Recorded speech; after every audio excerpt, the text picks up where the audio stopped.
So, welcome to Northern Powerhouses, our business success stories series of interviews, where we discuss with local business leaders, their backgrounds, their successes, and their challenges, and what's really driving them forwards. And this afternoon, I'm delighted to have with us Daniel Calcott, who's founder at the Digital DRA. So, firstly, Daniel, thank you for coming on board and joining us.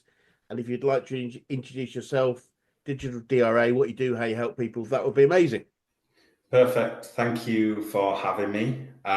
So my name's Daniel Calcott. I'm the founder of the Digital DRA, which is a debt resolution agency. So a little bit about myself. My background is primarily within digital customer journeys, digital collections, self-serve customer journeys, and marketing. So I'm a marketing, advertising and public relations graduate. Yep. And my first graduate job was at a debt collection agency, and I fell in love with the industry.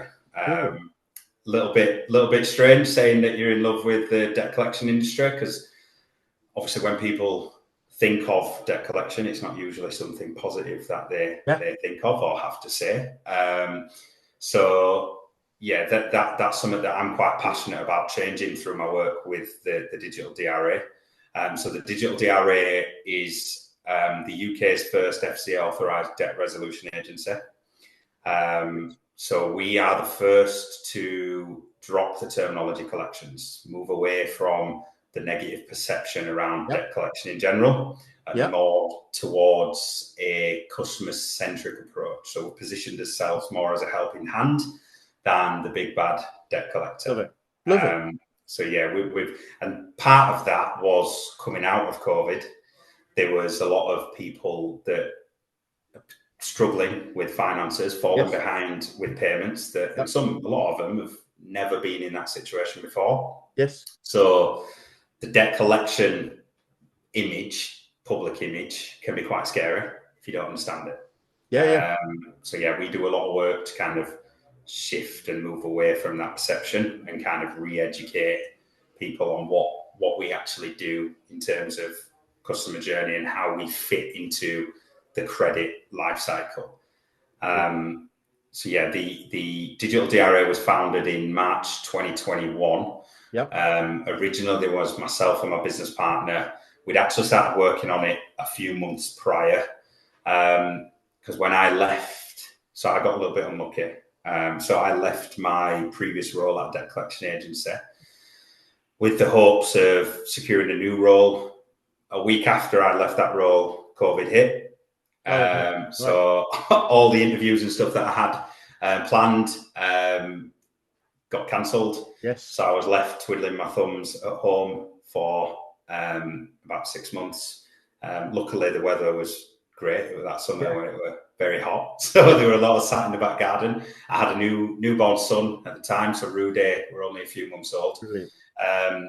So yeah, whilst I look back now, and it was a fortunate time of my life at the time, it was a little bit panic time of my life.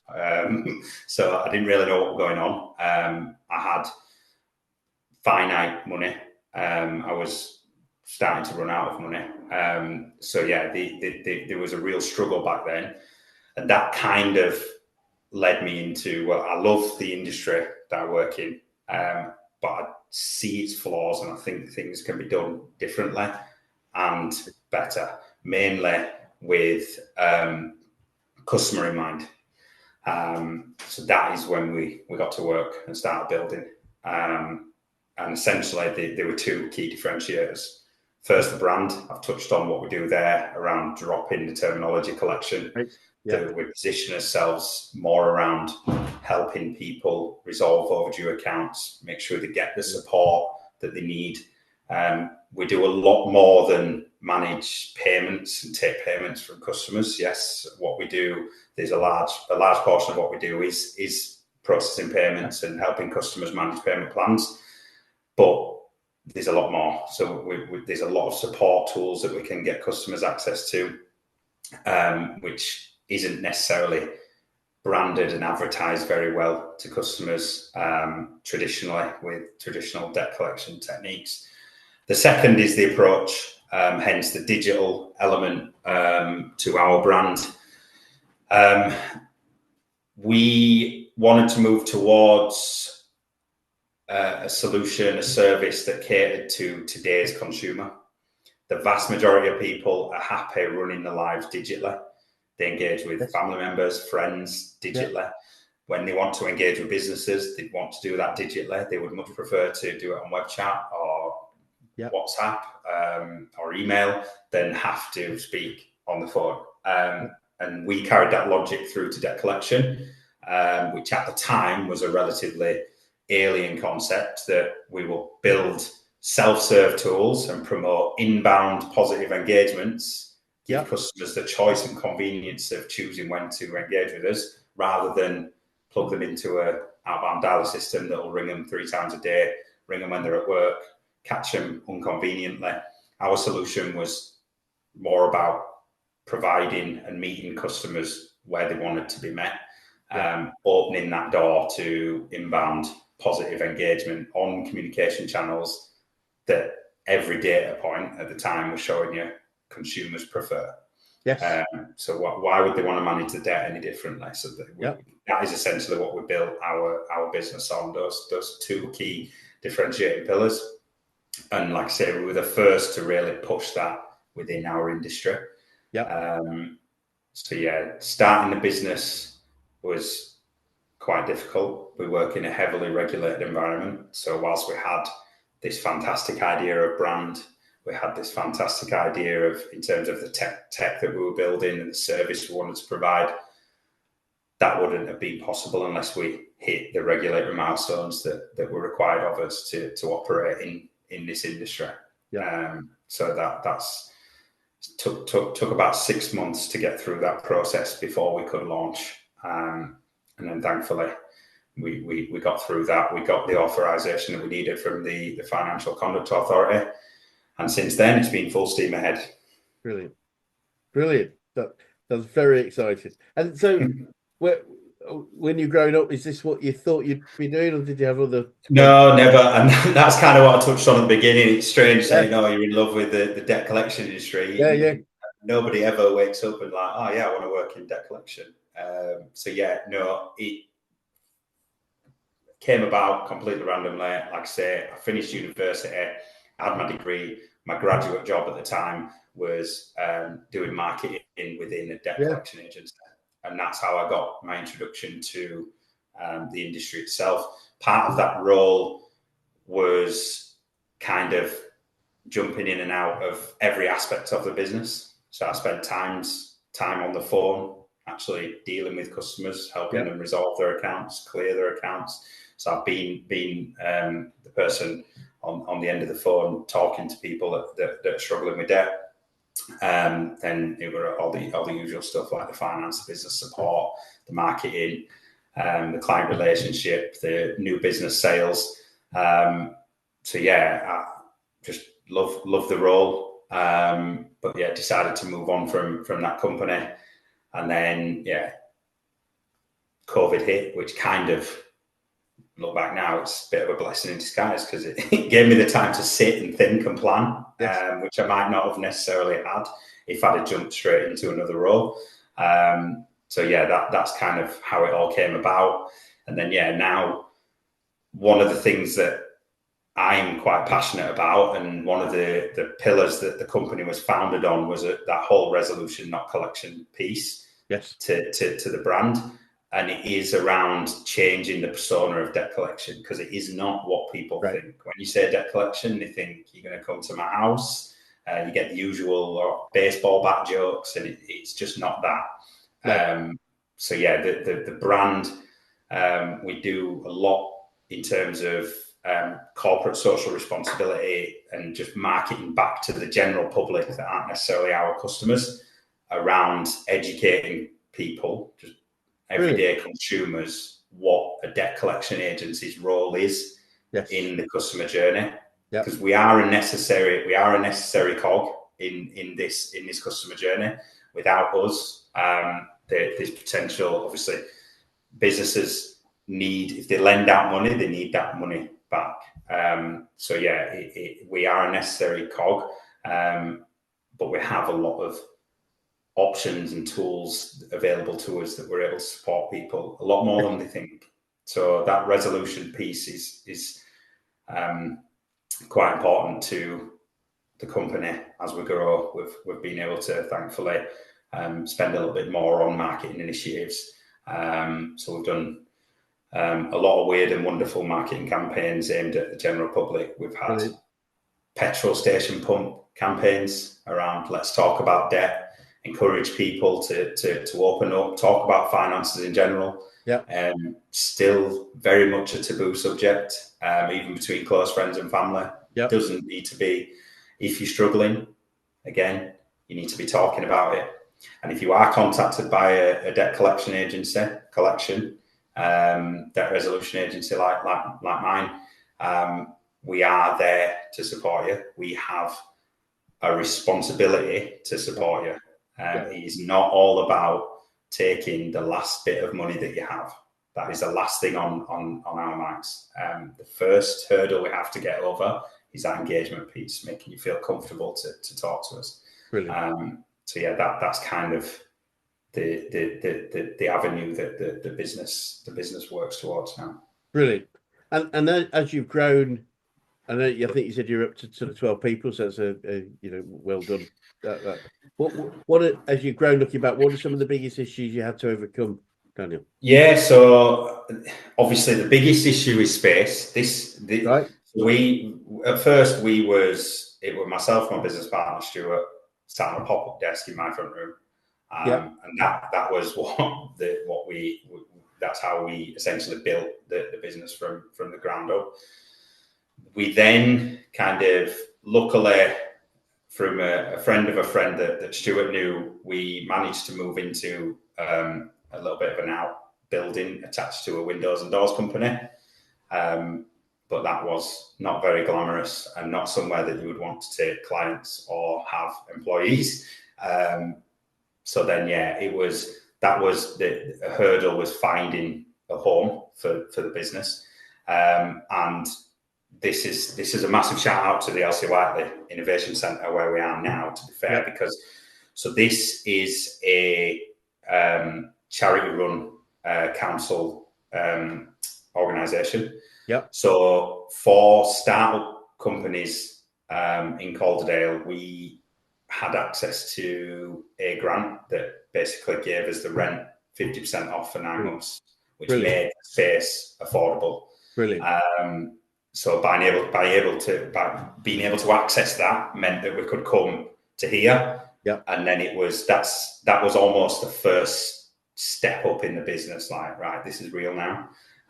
We've got a nice home. They've got a nice little atrium downstairs, cafe, meeting rooms. Brilliant. So yeah, that was kind of the first real step up that we're actually doing this. And then through that, thankfully, we were able to, because obviously when we first launched, it was all around make sure we could pay the bills. Because again, we are a self-funded startup, so we have very, very little money to survive on. So it was all hands on deck, focused on keeping the lights on. So thankfully, we managed to start revenue generating relatively quickly after FC authorization, because there were a bit of a lag getting that approval. But once we got that, I think we got FC authorization at the end of October 2021. We officially launched on the 1st of November 2021. So we had no time to wait around. We had it all planned, ready to go. So as soon as we got authorization, we were out the door. First client were live in January 2022. So we did relatively well. And then, the first few clients that we got was small businesses like ourselves. And that essentially generated enough revenue for us to be able to pay his bills and keep the lights on. Brilliant. And then 4 years on, we've essentially just been room hopping in the LC Whiteley building. They've got different size spaces. First room we had was a box room that was smaller than my front room. Then we moved up into a larger space. And then more recently this year, we've moved into our largest space yet, which again is a real step up for the business. So yeah, we're spoiled with actual meeting rooms and bit of separation from the floor because the team has grown. So yeah, we're up to 12 people now. Brilliant. Primarily within the resolution team. So those are the guys on the ground dealing with customers when they need to speak to us. Brilliant. And what would you say the biggest thing you've learned about growing a business? Oh wow! Probably at the beginning, I was probably a little bit naive, like because starting running a business has always been something that I've wanted to do, even as a kid. So all through school, I've always said that's what I want to do. It's just one of them things that it's like you never know what. So yeah, like I said, debt collection almost fell into my lap, and thankfully, really enjoyed working in that industry. So it's always been something that I wanted to do. But yeah, sometimes you underestimate how many moving parts there are. So as a leader of a regulated firm like mine, there's a lot of stakeholders involved. Yeah. Regulatory requirements, obviously. There's accounting requirements, all the stuff, the reporting requirements to clients. Then HR stuff becomes an issue. There's a lot of moving parts that you don't necessarily have sight of from day one, and then you quickly start acquiring new job roles that you've got to do because nobody else is going to do it if you're not going to. So you just quickly start, and it's almost learning on the job. And I don't think that's necessarily a bad thing. You've just got to be willing to get stuck in and do it. Like I say, you need to have the mindset that if I'm not going to do it, nobody's coming to save me. So you've just got to get stuck in. Brilliant. But that's definitely the biggest thing is just being a little bit naive and underestimating what's actually involved day to day, all the moving parts of the business that you almost have to have an eye on at all times. And I would imagine, to get to a team of 12, it's really interesting how there's a formula that I need to bring up actually for a couple of clients which is the number of relationships in a team size.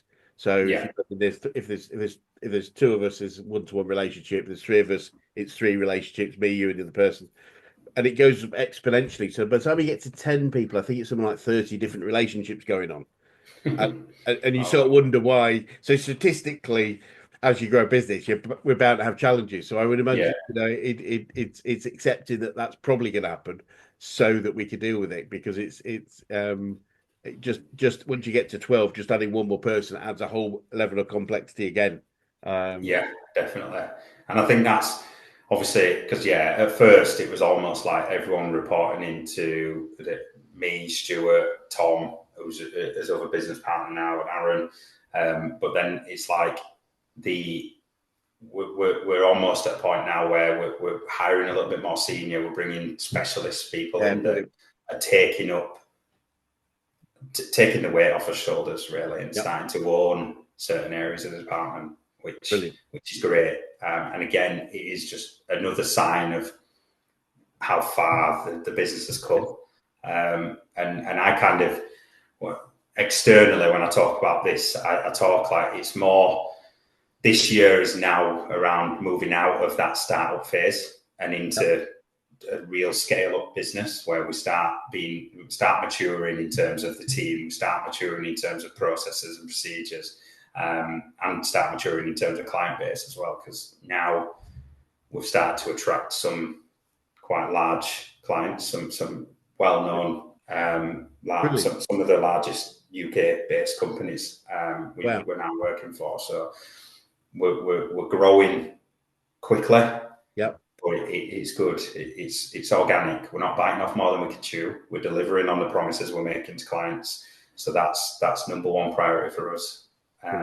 Just steady as we go. Carry on as we are. Brilliant. And you're probably aware we're a business coaching organisation. I'm keen to know who the best coaches you've worked with, whether that's business, sport, life in general. Who's had the biggest impact on you? Yeah. So in business, I've personally been very lucky and grateful I've had a lot of people that have reached out and offered advice and support, which I am extremely grateful for.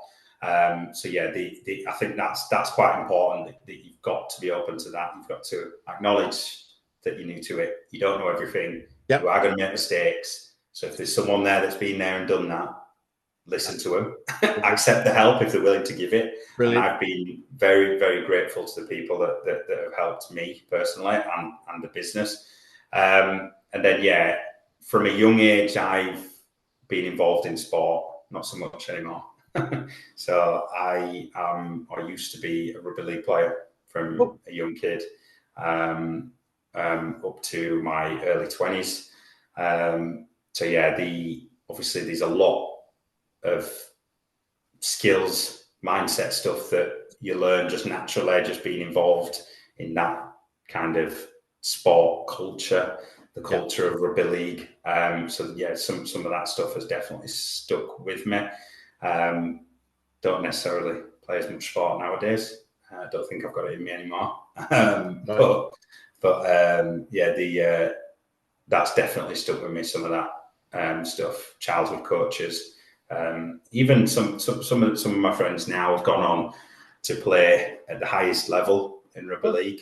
Cool. So even just listening to them and the stuff they talk about and the stuff they've learned along the way, I've got quite a strong group of friends around me as well, which is always a good thing to have.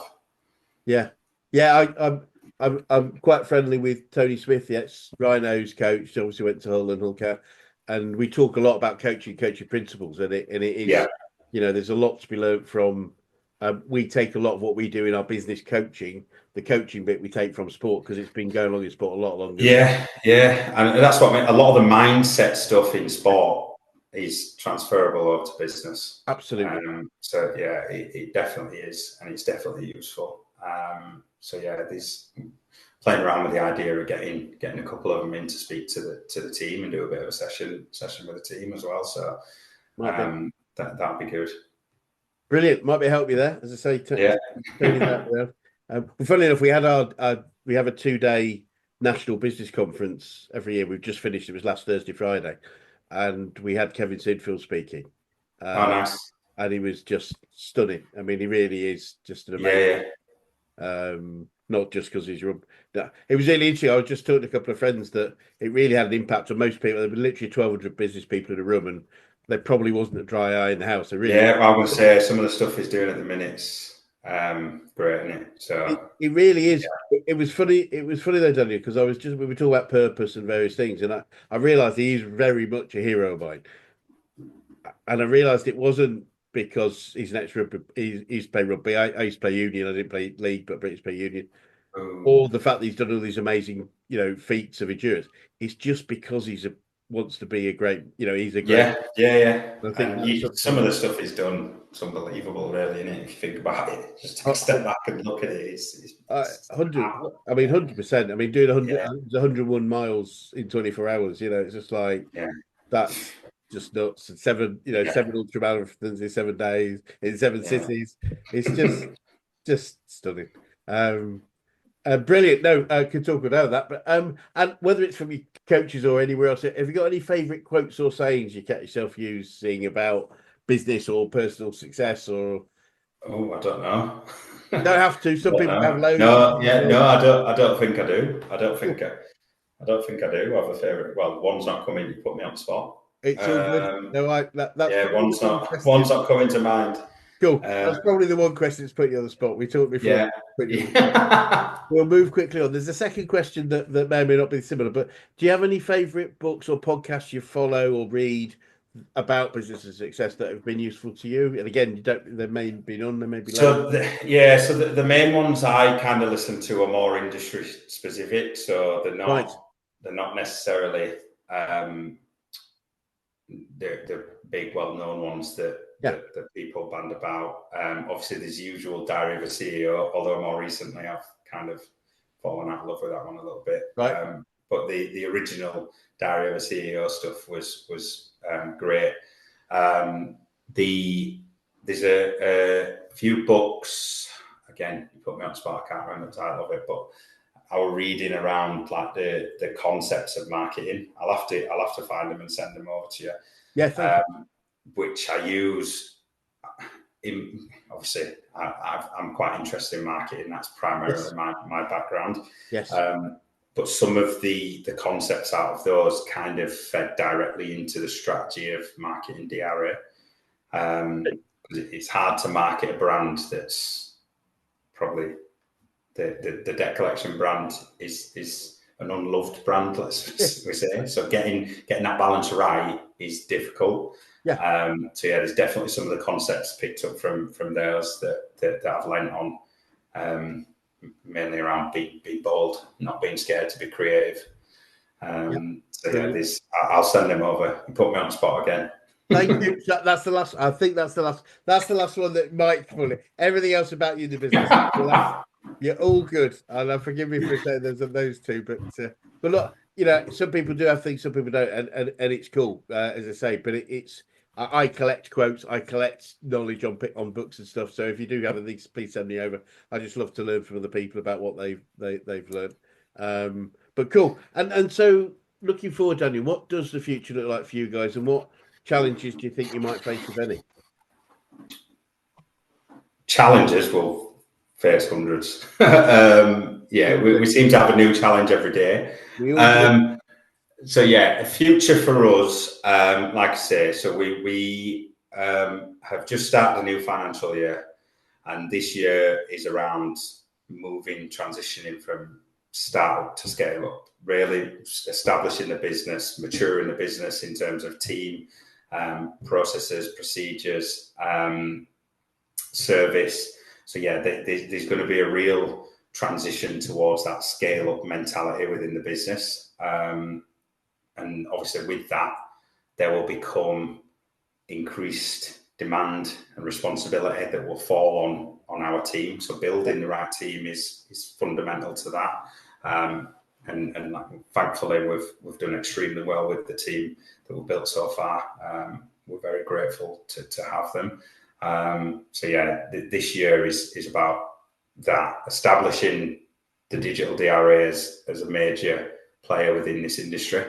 So yeah, that's what we're striving for this year. Brilliant. And I'm keen to know what you'd say to anyone that was thinking of going into business right now, Daniel. My number one advice would be to just go for it. Like I said, it is one of them things where if you're toying around with the idea, you don't want to be 10 years down the line, look back and think, I wish I did it. Yes. If it blows up in your face, it doesn't matter. It really doesn't matter. You can move on, you can beat yourself up, dust yourself off, and move on. Not everything's going to work. So yeah, just go for it. I think that the risk is definitely worth the reward. Yeah. And you don't want to have the regret in 10 years' time not doing it. Love it. Great. Very, very sound advice. And if you started again, is there anything significant that you think you might do differently?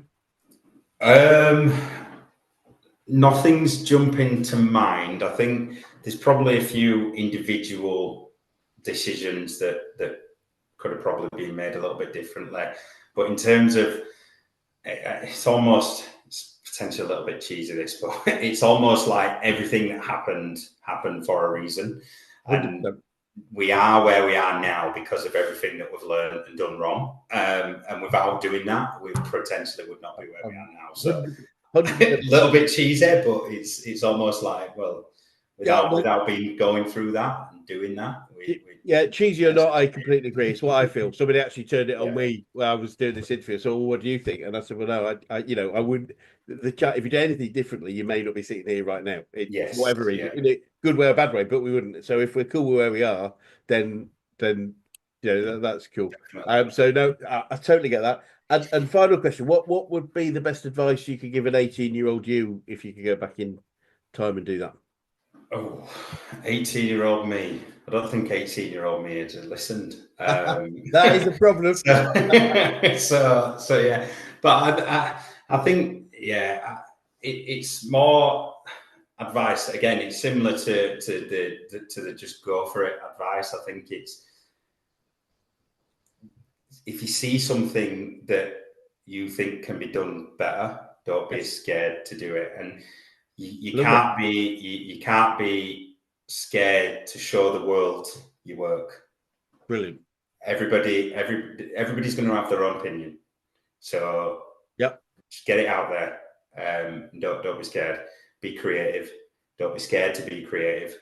People might not like the way that you do things, or they might not agree with your creativity, but it's about you at the end of the day. It's your business, your dream. You go for it. Brilliant. What I would say. So I think that's one hurdle that I struggled to get over with originally. Was around sharing my work publicly and almost being open to it being scrutinized and picked apart. And that you have to get over that very quickly. Yes. Brilliant. Lovely. Well, Dan, it's been really fascinating to talk to you. Thank you so much for your time today. Appreciate your time. Thanks for having me.